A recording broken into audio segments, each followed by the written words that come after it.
আসসালামু আলাইকুম গাইস, সবাই কেমন আছো? সবাই আশা করি অনেক ভালো আছো। তো আম দিয়ে লতি রান্না করলাম, চলো এবার রেসিপিটা তোমাদের সাথে শেয়ার করি।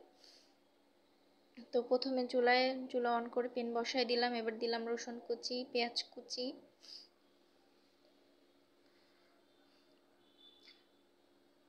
তো পেঁয়াজটা ভাজা পর্যন্ত অপেক্ষা করব। তো ভাজা লাল লাল হয়ে গেছে, এখন আমি আদা রসুন বাটা, জিরা বাটা দিয়ে দিলাম। দিয়ে হালকা একটু নেড়ে দিলাম নারিকেল বাটা ও চিংড়ি মাছ বাটা। চিংড়ি মাছ আর নারিকেল দিলে মানে ফ্লেভারটা খুবই সুন্দর হয়, টেস্টটাও অনেক বেড়ে যায়।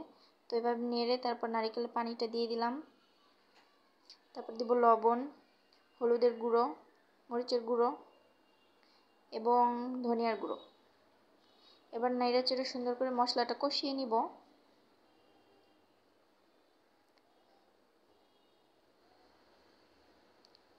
কষানো হয়ে গেলে আগে থেকে লতি আর কাঁঠালের বিচি ধুয়ে রাখছিলাম কাইটা, আমি এগুলো দিয়ে দিব। এগুলো দিয়ে সুন্দর করে নেড়ে চেড়ে কিছুক্ষণ কষিয়ে নিব। কষানোর পর আমি পানি দিয়ে দিলাম, ঝোল আর কি।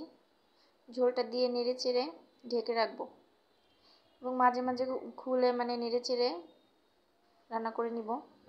তো এবার ঝোলটা কমে আসলে দিব আম, কাঁচামরিচ আর ধনিয়া পাতা। এগুলো দিয়ে ভালোভাবে নেড়ে চেড়ে একদম ঢেকে রাখবো, একদম সিদ্ধ হওয়া রান্নার আগ পর্যন্ত। তো দেখো আমার কিন্তু রান্না প্রায় শেষ। রেসিপিটা যাদের যাদের ভালো লাগবে অবশ্যই আমার ভিডিওটা যারা যারা দেখবে অবশ্যই ফলো, লাইক, কমেন্ট, শেয়ার করবা।